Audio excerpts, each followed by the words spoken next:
आर्थिक व सामाजिक जीवन, शिक्षा और धार्मिक विश्वास। 800 ईस्वी से 1200 ईस्वी। यद्यपि हमने उत्तर भारत के 1000 से लेकर 1200 तक के राजनीतिक घटनाक्रम का लेखा जोखा नहीं लिया है, उस पर अलग से विचार करना देखिए अगला अध्याय पर जरूर समझा। तथापि आर्थिक और समाज जीवन और धार्मिक विश्वासों के अध्ययन के लिए 800 से लेकर 1200 के पूरे काल को एक माना जा सकता है। आर्थिक और सामाजिक जीवन, विचार और आस्था राजनीतिक जीवन की तुलना में बहुत धीमी गति से बदलते हैं। यही कारण है कि 9वीं सदी की पूर्व प्रकट होने वाली बहुत सी विशेषताएं इस काल में भी कायम रही। साथ ही कई ऐसी बातें भी हुई हैं जिनके कारण यह काल पहले के काल से अलग रंग में सामने आता है। आमतौर पर देखें तो नए तत्व और साथ ही सांतत्व के तत्व हर ऐतिहासिक काल के साथ मौजूद होते हैं, लेकिन परिवर्तन के परिणाम की दिशा में अंतर होता है। व्यापार वाणिज्य। उत्तरी भारत में फलता प्राय निष्क्रियता और यहाँ तक कि पतन का काल माना जाता है। यह नगरों के पतन 7वीं और 10वीं शताब्दी के मध्य सोने और चांदी के सिक्के के अभाव में दिखलाई पड़ता है। विदेशी व्यापार का हास्य सोने चांदी के अभाव को कभी कभी पश्चिम में रोमन साम्राज्य के साथ व्यापार का बहुत समृद्ध और लाभकारी था के पतन का संकेत माना जाता है। यद्यपि वर्तमान खोजें दिखाती है कि भारत के विदेशी व्यापार पर रोमन साम्राज्य के पतन का प्रभाव उतना नहीं था जितना कि एक समय विश्वास किया जा रहा था। दो शक्तिशाली साम्राज्यों बेजीतिनिया साम्राज्य कस्तुंतनिया पर आधारित था, जिसमें पूर्वी यूरोप और पश्चिमी एशिया में संविष्ट थे, और दूसरी ओर ससानी साम्राज्य जो ईरान पर आधारित था, उदय का रोमन साम्राज्य के पतन के कारण हुआ था।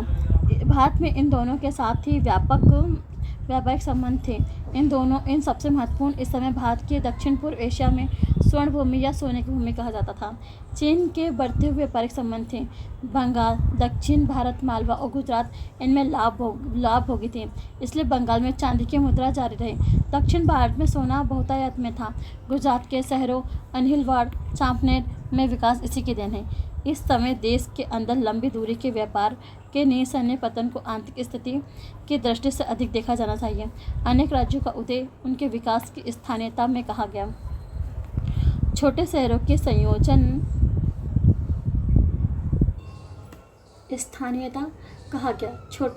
संयोजन का इन राज्यों की स्थानीय आत्मनिर्भरता में उल्लेखनीय विकास हुआ। इन राज्यों में कई क्षेत्रों में कृषि का विकास हुआ।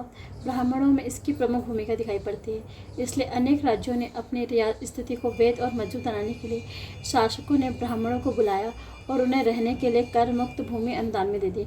कुछ क्षेत्रों में से बंगाल, सिद्ध, तमिल इन ब्राह्मण परिवारों में अपने कृषि को सुधार करते हुए विस्तार किया, और उनके प्रोत्साहन व अनुरोध पर अनेक यायावर और अध्यायवार जनजाति में कृषि करने लगी।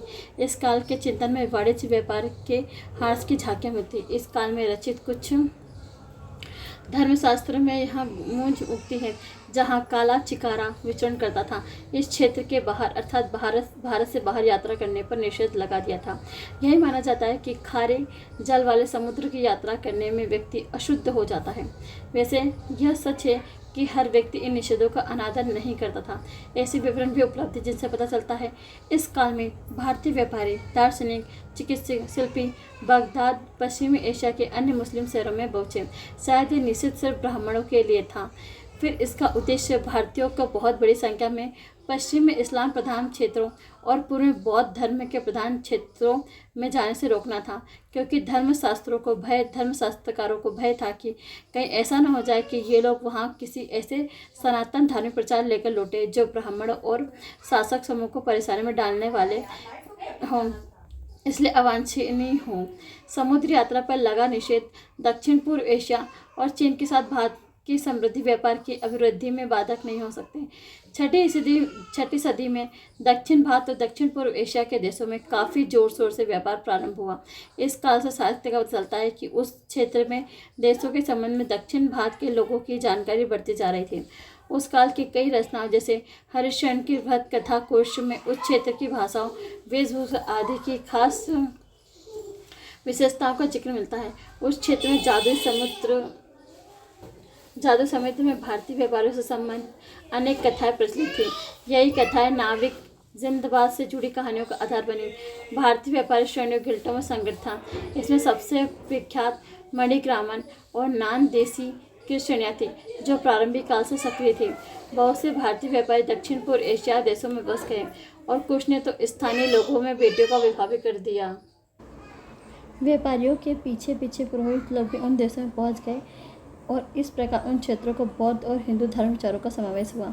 जावा में बोरोबुदुर का बौद्ध मंदिर, कंबोडिया में अंकोरवाट नामक ब्राह्मणी मंदिर उस क्षेत्र के इन दोनों धर्मों के प्रसार के प्रमाण है।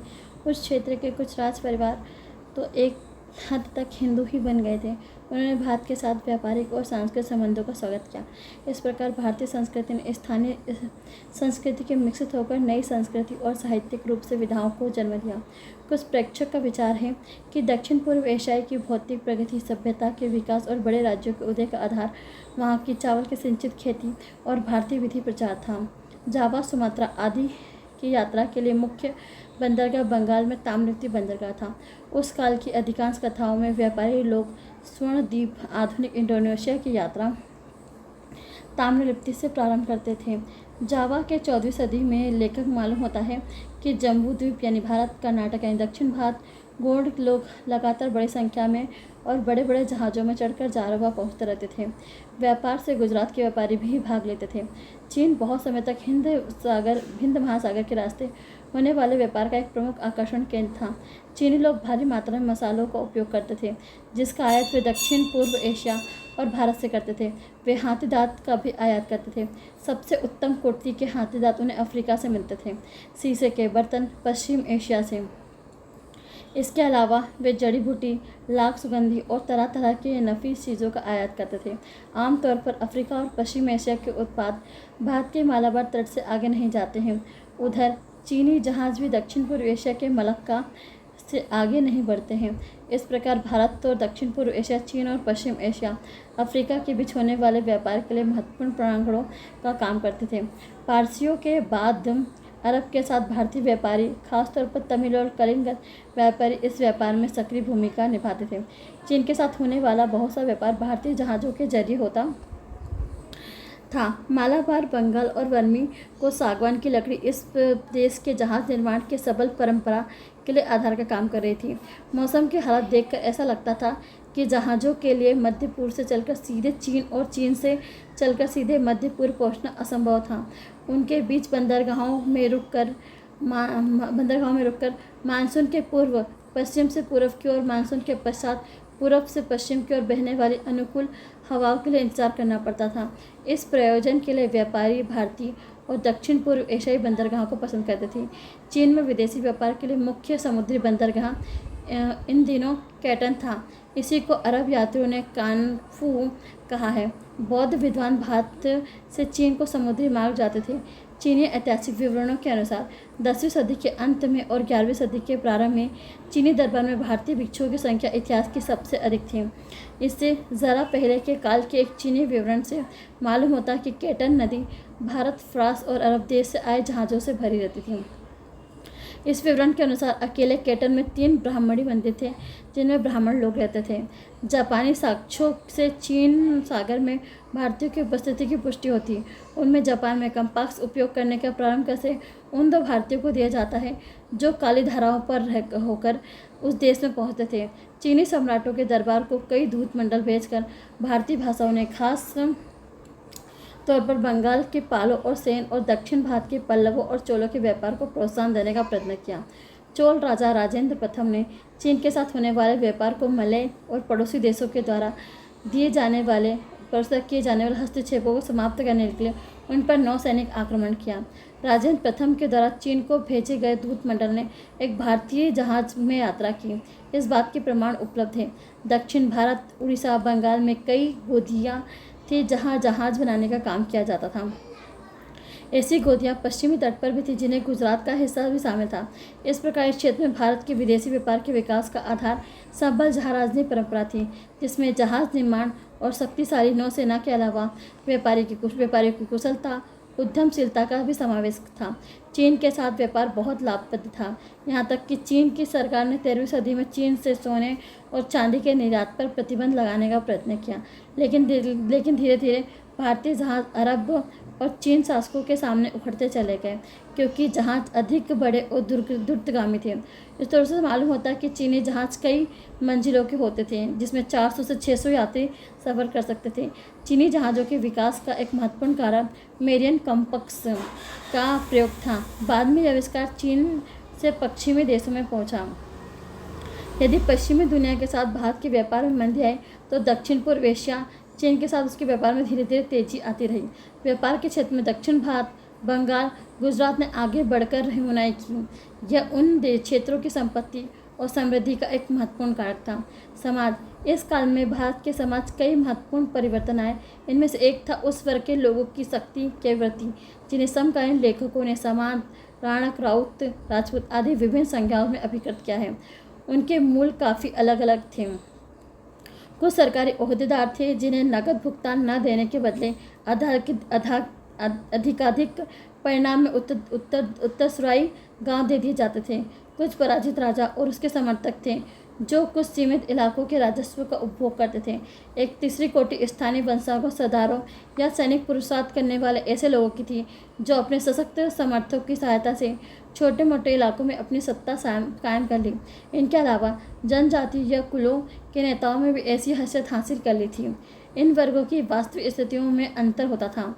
इनमें से कुछ केवल गांव के मुखिया की हैसियत वाले लोग होते थे, जबकि कुछ का दबदबा पूरे इलाके में होता था। वे हमेशा एक दूसरे से जूझते रहते थे और अपने अपने प्रभाव की वृद्धि के लिए प्रयत्नशील रहते थे। राजा के द्वारा अपने अधिकारियों और समर्थकों को दिए जाने वाले राजस्व सिद्धांत अस्थायी थे। उन्हें राजा जब चाहे वापस ले सकता था, लेकिन जब तक भोगी और जागीरदार विद्रोह नहीं कर देता या खुल्लम खुल्ला गैर वफादारी नहीं दिखाने लगता, तब तक राजा के दान वापस लेने के प्रसंग किंचित ही आते हैं। उस समय की प्रचलित मान्यता के अनुसार पराजित शासक भी उनकी भूमि से वंचित करना पाप था। इस परिधि में उस काल के राज्यों में ऐसे बड़े बड़े क्षेत्र शामिल होते थे जिन पर पराजित या मात रहे शासकों का प्रभुत्व था, जो बराबर अपनी खोई हुई स्वतंत्रता को फिर से हासिल करने की ताक में रहते थे। उधर इन शासकों के इलाकों के अंदर विभिन्न अधिकारी भी अपनी अपनी जागीरदारों को आनुवंशिक मानते थे। कालांतर में सरकारी अधिकारी वंशानुगत माने जाने लगी। एक पिछले अध्याय में हम देख चुके हैं कि बंगाल में एक परिवार ने 4 पीढ़ियों तक महामंत्री के पद पर आसीन रहा। इस प्रकार ज़्यादातर पर्दों में कुछ थोड़े से परिवारों का एकाधिकार माना जाने लगा। वंशानुगत सरदार धीरे धीरे सरकार के बहुत से कार्यों को अपने हाथों में समेटने लगे। वे न केवल राजस्व निर्धारित वसूल करते, बल्कि अधिकाधिक प्रशासनिक हथियाते जा रहे थे। ये इधर का नहीं आया है, तो मैं इसका यहाँ से पढ़ना शुरू कर रही हूँ। लोगों की अवस्था। कपड़ा बनाने, सोने चांदी का काम करने और धातुक्रम जैसे दस्तारे के स्तर पर इस काल में कोई गिरावट नहीं। भारतीय कृषि भी फलती फूलती रही है। कई अरब यात्रियों ने जमीन के उपजाऊपन और भारतीय कुशलता की पुष्टि की है। इस काल की सभी साहित्यिक कृतियों से पता चलता है कि मंत्री, अधिकारी और सरदार बहुत शानो शौकत से रहते थे। वे राजा की नकल करते थे, अपने रिहाइश के लिए भवन निर्माणों का निर्माण करते थे। 3 से 5 तक मंजिलें होती थीं। वे आयातित विदेशी ऊनी वस्त्र और चीनी के रेशमी कपड़ों का इस्तेमाल करते थे। वे अपने शरीर को सोने और चांदी के आभूषणों से अलंकृत करते थे। उनके घरों में बड़ी संख्या में स्त्रियाँ होती थीं, जिनकी देखरेख में वो घरेलू नौकरों के दस्ते हुआ करते थे। जब वे बाहर निकलते थे, उनके साथ अनुचरों का एक विशाल समूह होता था। वे महासामंतिपति के बड़े बड़े विरुद्ध धारण करते थे और उनके अपने ध्वज, छत्र, चमन और विशिष्टता सूचक प्रतीक हुआ करते थे। एक समकालीन कृति में एक राजकीय अधिकारी के पुत्र की वेशभूषा का वर्णन किया गया है। ये माना जा सकता है कि आमतौर पर छोटे भूस्वामी, सरदारों और राजाधिकारों की वेशभूषा ऐसी ही रही होगी। इस कृति के अनुसार उसने खास ढंग की अंगूठियाँ, कुंडल धारण करके रखे थे। गले में सोने की पतली सी श्रृंखला पड़ी हुई थी। उनके शरीर पर कैसा मला गया था, उसका वर्ण पीला हो गया था। उसके जूते पर तरह तरह की नक्काशियाँ की गई थी। उसके कपड़े केसर के रंग के कारण पीले थे। उसकी किनारी सुनहरी थी। जब भी वो बाहर निकलता था तो उसके साथ कई अनुचर होते थे। इनसे उसका एक पानदान संभाले हुआ था। 5-6 लोग सशक्त सज्जित हैं।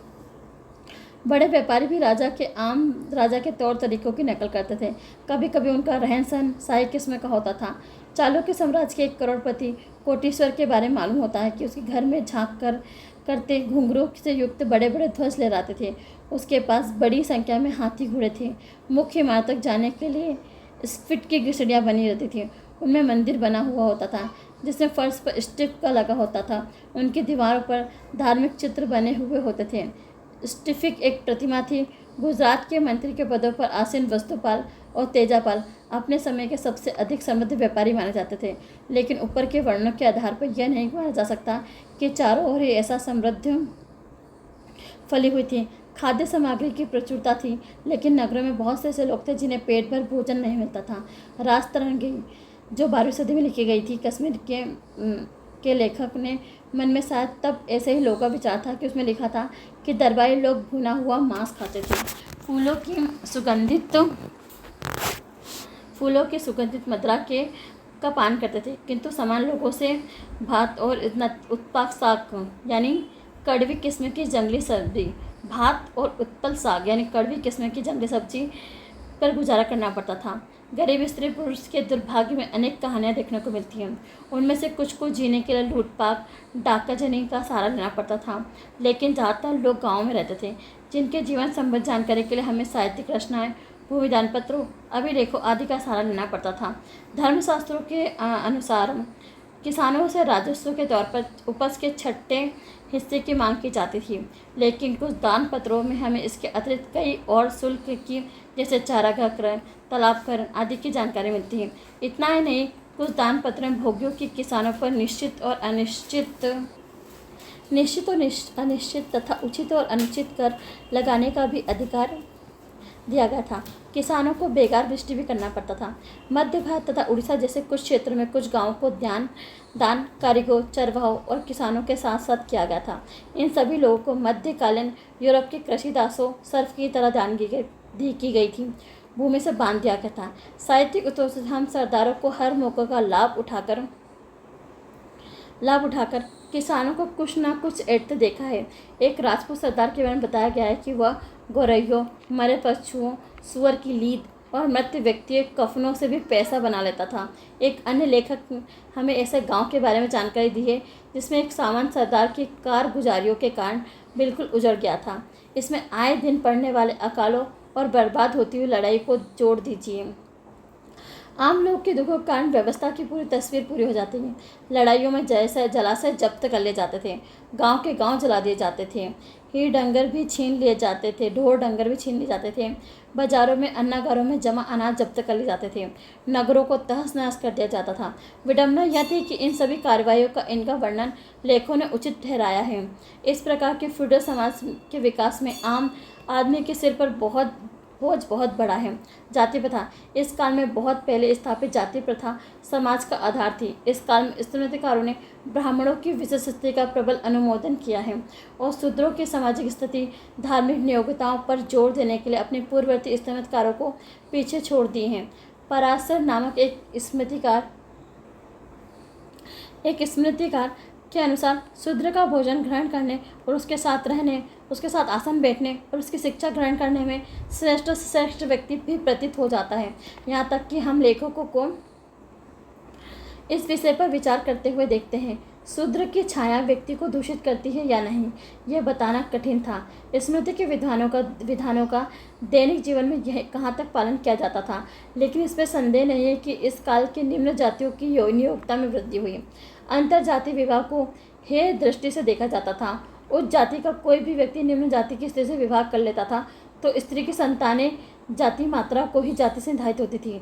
यदि पिता निम्न जाति का होता तो उसकी संतान की सती भी उसी जाति की तय होती है। समकालीन लेखकों ने कुम्हार, जुलाहे, सोनार, गायक, नाई, मंजुआ, रस्सी बांटने, मुंजिया क्या होते थे, रस्सी बांटने का काम करने वाले, चर्मकार, मछली मार, बलहैया आदि जातियों का उल्लेख किया है। इनमें से कुछ कारी दस्तदारों की श्रेणियाँ गिल्ट थीं, अब जातियाँ मानी जाती थी। ध्यान देने बात यह है कि इस काल में स्मृतिकारों ने दस्तकारी कारीगरों के हीन धंधे माने हैं। इस प्रकार ज़्यादातर कारीगर, मजदूर और भील जैसे जनजातियों को अप्रेष्य का दर्जा दे दिया गया है। राजपूतों का उदय। इस काल में हमारा सामना राजपूत नामक एक नई जाति से होता है। राजपूतों के उद्भव से संबंध विद्वानों के बीच काफ़ी विवाद है। अनेक राजपूत कुल अपने मूल में महाभारत में उल्लेखित सूर्यवंशी और चंद्रवंशी क्षत्रियों से जुड़ते हैं। कुछ अन्य कुल दावा करते हैं कि उनका उद्भव मुनि वरिष्ठ द्वारा माउंट आबू में प्रज्वल यज्ञ से हुआ है। इस परंपरा पर भरोसा नहीं कर सकते क्योंकि इनमें से कई का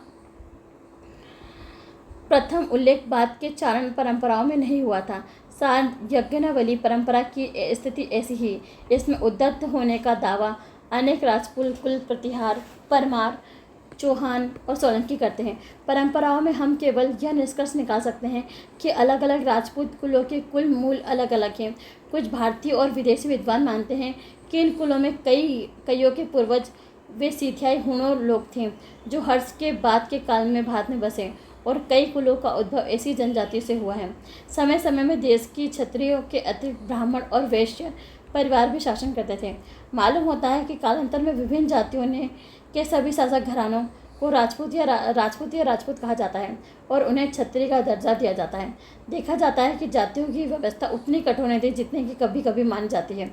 व्यक्ति और समूह वर्ण सोपान में ऊपर उठ सकते थे, नीचे भी गिर सकते थे। कभी कभी वर्ण सोपान में नई जातियों का स्थान निर्धारित करना कठिन हो जाता है। इसका एक उदाहरण कायस्थ जाति है, जिसका उल्लेख इस काल के विशेष रूप में होने लगता है। मालूम होता है कि ब्राह्मणों और शूद्रों सहित विभिन्न जातियों के लोग राजकीय संस्थापनाओं में कार्यरत थे। उन्हें मूलतः कार्यस्थ कहा गया है। मूलतः कायस्थ कहा जाता, कालांतर में वह अलग जाति के रूप में सामने है। इस काल में हिंदू धर्म का तेजी से विस्तार हुआ। हिंदू धर्म ने न केवल बड़ी संख्या में बौद्धों और जैनों को अपने अंदर समार कर लिया, बल्कि बहुत से देसी जनजातियों और विदेशियों को भी हिंदू बना लिया। ये नए हिंदू जनजातियाँ और उपजातियों के रूप में हिंदू समाज में पक्ष रच गए। इन्हें अक्सर उन्होंने अपने पुराने रीति रिवाजों, वैवाहिक रस्मों और यहाँ तक कि अपने मूल देवी देवताओं का भी कायम रखा। इस प्रकार समाज और धर्म आधिकारिक जटिल होता गया। स्त्रियों की अवस्था। पहले की तरह इस काल में स्त्रियों को सामान्यतः मानसिक दृष्टि से हीन माना जाता था। उनका कर्तव्य आँख मूंदकर पति की आज्ञा का पालन करना था। अपने पति के प्रति पत्नी के कर्तव्य का वर्णन करते हुए एक लेखक कहता है कि पति के पद प्रक्षालन करेंगी और सेवक की तरह उसकी दूसरी सेवाएं करेंगी। लेकिन साथ में यह शर्त भी लगाता कि पति को सदाचार का पालन करना चाहिए और अपनी पति के प्रति घृणा और ईर्ष्या नहीं होनी देनी चाहिए। मत्स्य पुराण में पति को गलती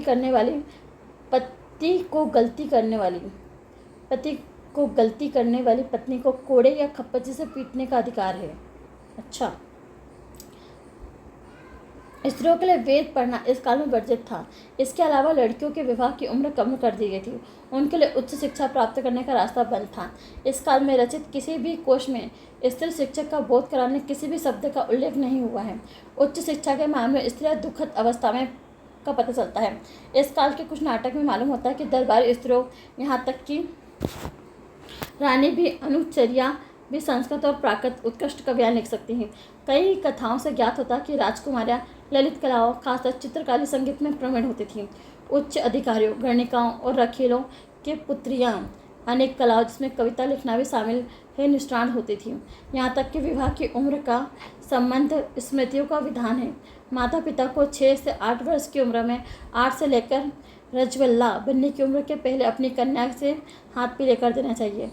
कुछ स्थिति में पुनः विवाह की अनुमति थी, जैसे पति पत्नी को छोड़कर चला जाए, उसका कोई पता ना मिले या उसकी मृत्यु हो जाए, गृह त्यागी हो जाए, तो नपुंसक हो या जाति बहिष्कृत कर दिया हो, तो आमतौर पर स्त्रियों को अविश्वास की दृष्टि से देखा जाता था। उन्हें सामाजिक जीवन से अलग रखा था। उनके जीवन का नियमन पुरुषों का करना था, पहले पिता, भाई को, फिर पति को और अंत में पुत्र को। घर के अंदर ही उनका आदर था। यदि पति दूसरी पत्नी का परित्याग करता था तो उसे निर्वाह खर्च देना पड़ता था। भूमि के संबंध में संपत्तिक अधिकारों के विकास के साथ स्त्रियों के अधिकारों में वृद्धि हुई। परिवार की संपत्ति की रक्षा के लिए स्त्रियों को अपने पुरुष संबंधियों की संपत्ति पर उत्तराधिकार दिया गया। यदि किसी स्त्री का पति पुत्र विहीन मर जाता तो मर्यादाओं के अनुसार उस स्त्री को पति की पूरी जायदाद का उत्तराधिकार प्राप्त होता था। विधवा की संपत्ति का उत्तराधिकारी उसकी पुत्री को भी प्राप्त था। इस प्रकार फ्यूडल समाज के विकास ने निजी संपत्ति की अवधारणा को मजबूत बनाया। कुछ लोगों ने सती प्रथा को अनिवार्य करार दिया, लेकिन कुछ ने इसकी निंदा की।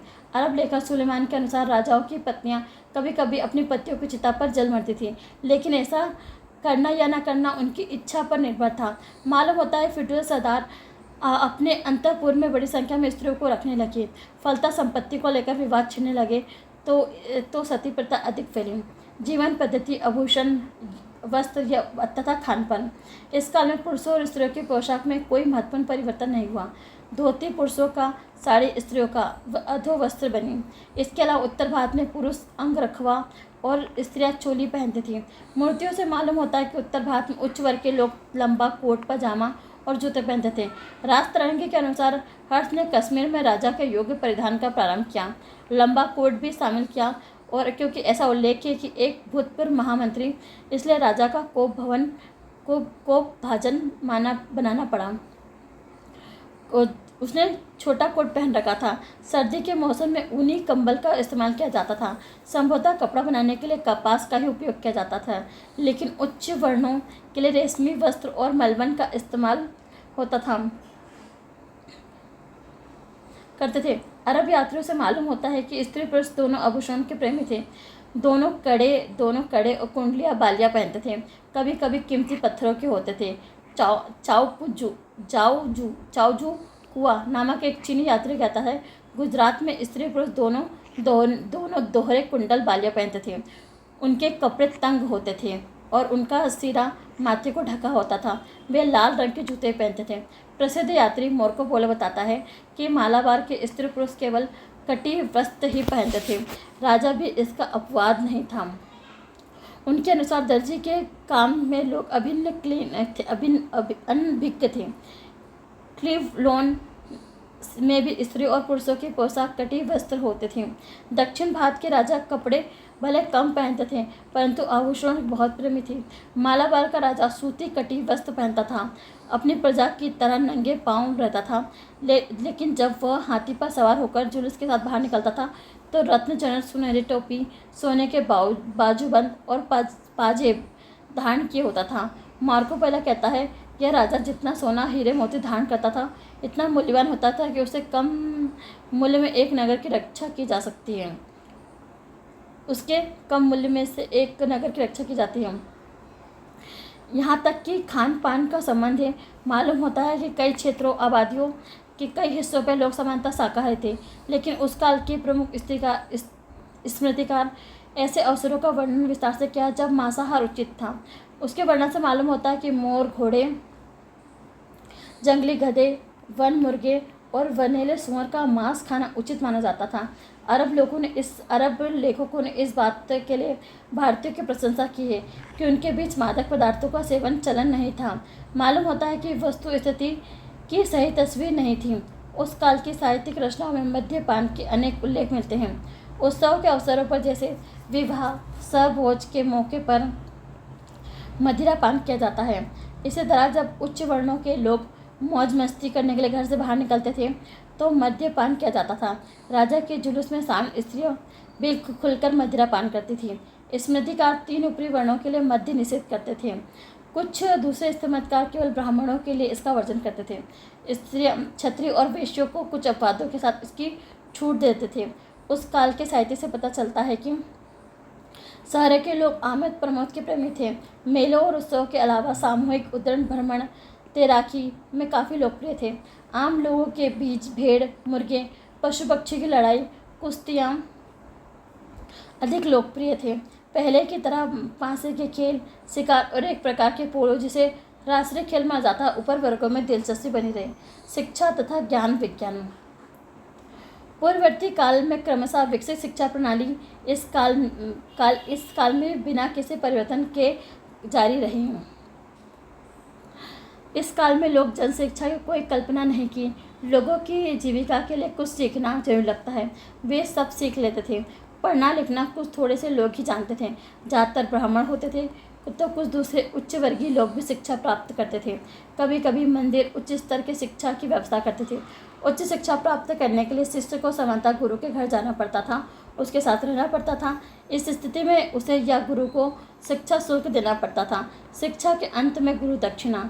जो शिक्षक इतने गरीब थे शिक्षा शुल्क नहीं दे पाते थे, उन्हें गुरु की व्यक्तिगत सेवा करने से आशा रखी जाती थी। अध्ययन के मुख्य विषय वेद और व्याकरण, तर्क शक्ति, दर्शन, जिसमें विज्ञान भी सम्मिलित था। शिल्प और किसी के पेशे की शिक्षा का दायित्व आमतौर पर श्रेणियों, गिल्टों या अलग अलग परिवारों पर छोड़ दिया जाता था। उदाहरण के लिए व्यापारी अपने पुत्रों को अपने पैसे का परीक्षण किस प्रकार देता था, इसका तफसीलीवार वर्णन हमें प्राप्त होता है। धर्मेतर विषयों की प्रधानता देखते हुए अधिक औपचारिक ढंग से शिक्षा का काम कुछ बौद्ध विहार करते थे। इनमें बिहार का नालंदा सबसे प्रसिद्ध था। इस तरह दूसरे केंद्र विक्रमशिला व उद्दनपुर भी थे, दोनों ही बिहार में थे। दूर दूर से विद्यार्थी विद्योपार्जन के लिए आते थे। तिब्बत के विद्यार्थी भी शामिल हैं। अधिकांश विद्यार्थियों के लिए शिक्षा निःशुल्क थी। विद्या केंद्रों का खर्च चलाने के लिए राजा इन्हें उदारता के साथ भरपूर नगद अनुदान व भूमि दान देते थे। नालंदा को 200 गांवों का दान प्राप्त था। कश्मीर शिक्षा का दूसरा बड़ा केंद्र था। इस काल में कश्मीर में अनेक शैव धर्म शिक्षा परवान चढ़े। दक्षिण भारत में कई महत्वपूर्ण मठों की स्थापना की गई, जैसे मदुरै श्रृंगेरी मठ। ये सब विद्या के केंद्रों का काम करते थे। विद्या केंद्रों में वाद विवादों और शास्त्रार्थों को खासतौर पर धर्म दर्शन से संबंधित होते थे। बहुत प्रोत्साहन मिला। भारत भर में फैले इन अनगिनत मठों और अन्य शिक्षा केंद्रों में देश के एक भाग से दूसरे भाग में विचारों के बेरोक टोक तेजी से फैलने में मदद मिली। दर्शन की शिक्षा तब तक पूरी नहीं मानी जाती जब तक कि शिक्षार्थी देश के विभिन्न भागों में विद्या केंद्रों में जाकर विद्वानों से आमने सामने शास्त्रार्थ नहीं कर लेता। देश भर के विचारों में ऐसे तीव्र और निर्बाध प्रचार से भारत की सांस्कृतिक एकता को कायम रखने और उसे मजबूत बनाने में बहुत मदद मिली। इस काल में देश के विज्ञान के विकास की गति धीमी हो गई। धीरे धीरे ऐसी स्थिति आ गई जब भारत दुनिया के विज्ञान के क्षेत्र में अपनी प्रमुखता का दर्जा खो बैठा।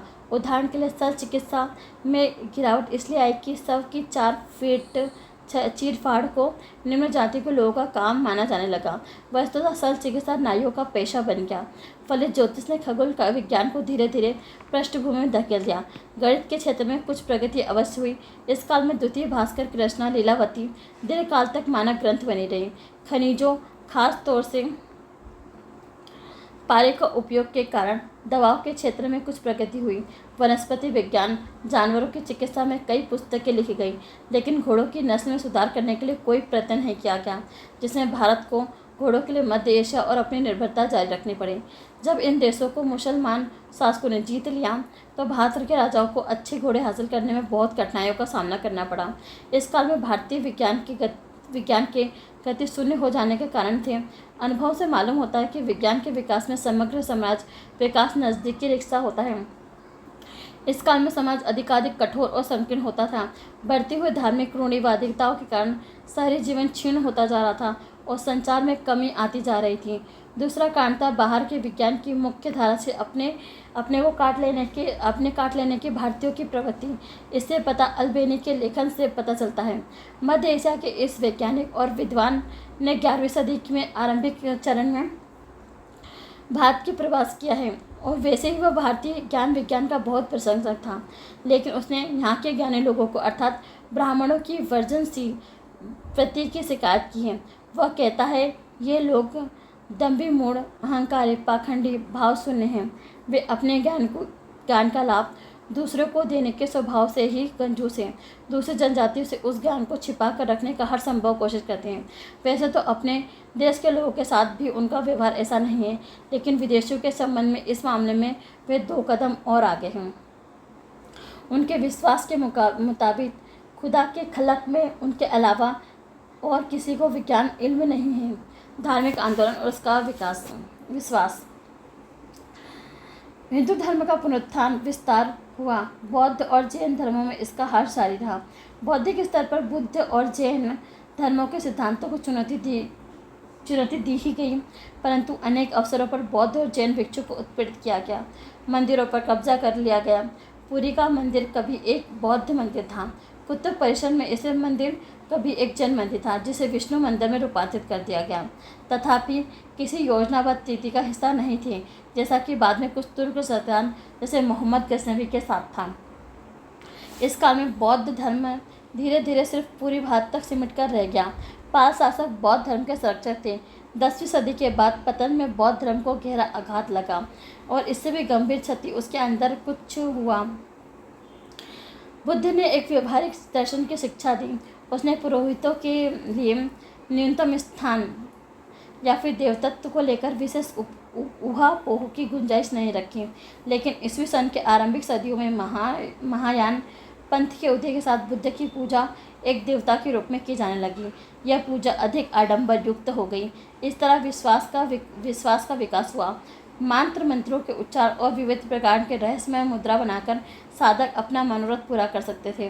वे यह भी मानते थे इन आचारों के द्वारा विभिन्न प्रकार की साधना और शुद्ध कर्मकांडों के द्वारा वे अलौकिक शक्ति जैसे हवा में उड़ने, अदृश्य होने और दूर ही किसी वस्तु को देख लेने की शक्तियाँ प्राप्त कर सकते हैं। प्रकृति पर विजय पाने के लिए मनुष्य सदा ही लालायित रहा, किंतु इन लालसाओं में से कईयों की पूर्ति आधुनिक विज्ञान के विकास से ही संभव हो पाई है। बहुत से हिंदू योगियों ने इस आधार को अपनाया। इनमें से सबसे प्रसिद्ध गोरखनाथ था। इसके अनुयायी नाथपंथी कहलाए। एक समय पूरे उत्तर भारत में उनकी लोकप्रियता थी। इन योगियों में से कई निम्न जातियों के थे।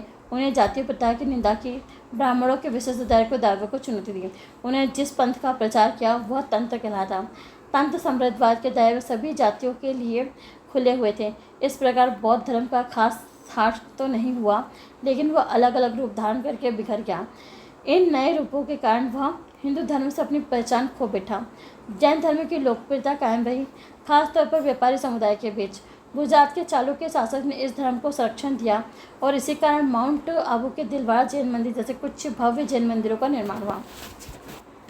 मालवा के परमार शासकों ने जैन तीर्थंकरों मालवा की विशालकाय मूर्तियाँ बनवाई। महावीर को अब ईश्वर के रूप में पूजा जाने लगा। देश के विभिन्न हिस्सों में बनवाए जाने भव्य जैनालय यात्रियों के लिए विश्राम वाले का काम करते थे। 9वीं और 10वीं में दक्षिण भारत में जैन धर्म अपने चरमोत्कर्ष पर पहुँच गया। कर्नाटक के गंग शासक जैन धर्म के प्रबल संरक्षक थे। इस काल में कई स्थानों पर जैन बसावड़ी मंदिर महास्तंभ स्थापित किए। श्रवण बेलगोला की विशालकाय मूर्ति इसी काल में स्थापित की गई। यह मूर्ति 18 मीटर ऊंची है और इसे कृष्णायम यानी ग्रेनाइट के चट्टानों को तराश कर बनाया गया है।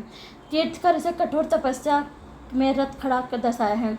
उसके पैरों में सांप लिपटे हुए हैं और पास में दीमकों की बाम्बरियाँ उभर आई हैं, लेकिन साधारणतः तीर्थकर इसे बेखबर हैं। चतुर्थान विद्या, आहार, औषधि, आश्रय का दान जैन सिद्धांतों को जैन धर्म का अलोकप्रिय बनाने में सहायक हुए। कालांतर में इस धर्म में जब कट्टरता बढ़ी तो राजप्रशय मिलना बंद हो गया और इसका हास्य प्रारंभ हो गया। हिंदू धर्म का पुनरुत्थान प्रसार कई रूपों लेकर उभरा। शिव और विष्णु मुख्य देवता बन गए। उनकी प्रधानता घोषणा करने के लिए भव्य मंदिरों का निर्माण किया गया।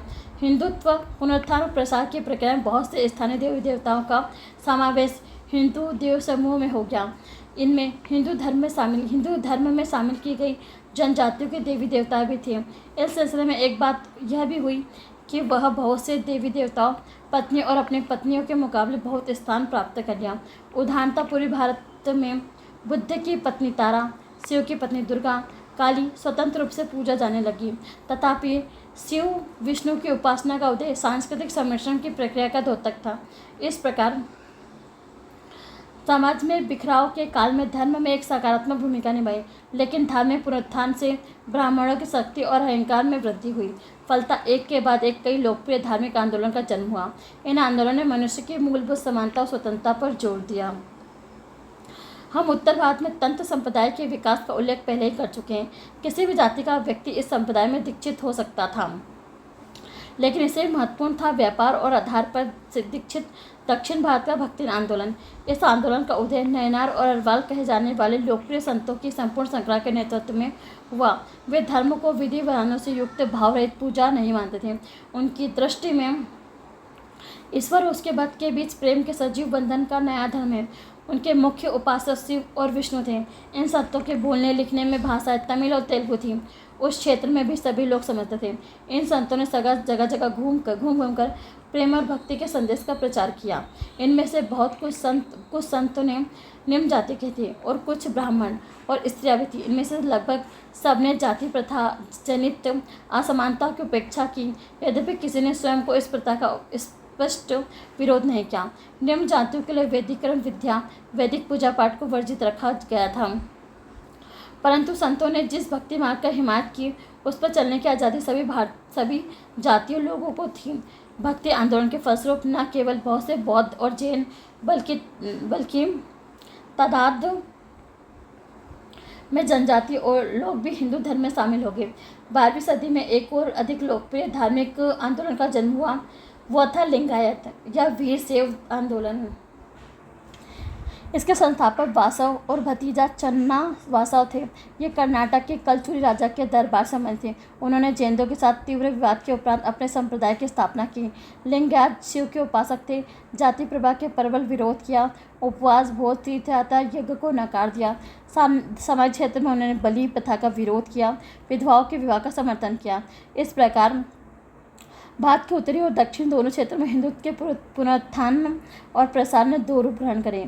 एक और वेदों और वैदिक स्थान में नए सिरे को जोड़ दिया। साथ ही एक शक्तिशाली साहित्यिक और बौद्धिक आंदोलन का सिलसिला भी चल सका। दूसरी ओर उत्तर भारत में तंत्र संप्रदाय तथा दक्षिण भारत में भक्ति पर आधारित एक लोकप्रिय धार्मिक आंदोलन का सूत्रपात हुआ। तंत्र और भक्ति दोनों ही जातियों प्रथा पर आधारित भेदभाव का विरोध किया। दोनों के द्वार सबके लिए खुले हुए थे। बौद्ध स्तर पर बौद्ध धर्म और जैन धर्म में सबसे जबरदस्त चुनाव शंकर ने दी थी। उसने हिंदू दर्शन को नए सिरे से सूत्रबद्ध किया। शंकर का जन्म केरल में शायद 9वीं सदी में हुआ था। उनको लेकर अनेक कथा कहानियाँ प्रचलित थे।